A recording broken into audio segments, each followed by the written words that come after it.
nima uchun qiz bola do'zaxdan to'sadigan parda deganda bir inson qizini shunaqa tarbiya qilib qo'ygan bo'lsa, Allohdan qo'rqadigan, o'zi zaifa, ojiza bo'lishiga qaramasdan faroizlarni chiroyli bajaradigan qilib qo'yib, o'shining barobarida erini hurmat qiladigan, erini xizmatini qiladigan, uni rizosini oladigan qilib tarbiya qilib qo'ygan qizi bo'lsa, mana shu qiz otaga peshvo chiqar ekan.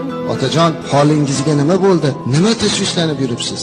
Aytarkan, ey qizim, ahvolim chatoq, farozida savob amalim kamroq bo'lib qoldi. Meni gunohkorlar tomonga hukm qilib, savob izladim, ota-onamga bordim, onangizga bordim, akalaringizga, ukalaringizga bordim, hech kim savob bermadi, noumid bo'lib qaytyapman. Shunda qiz aytarkan, otajon, nega mendan so'ramadingiz?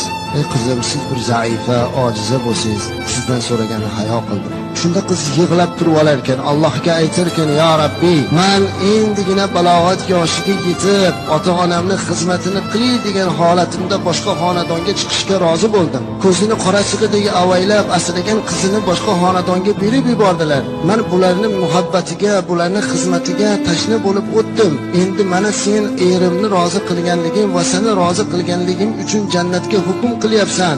Ya Rabbiy, endi jannatda ham otasiz bo'lamanmi deb yig'lab turib olar ekan. Mana shu qizni hurmatidan otasini yoki onasini birga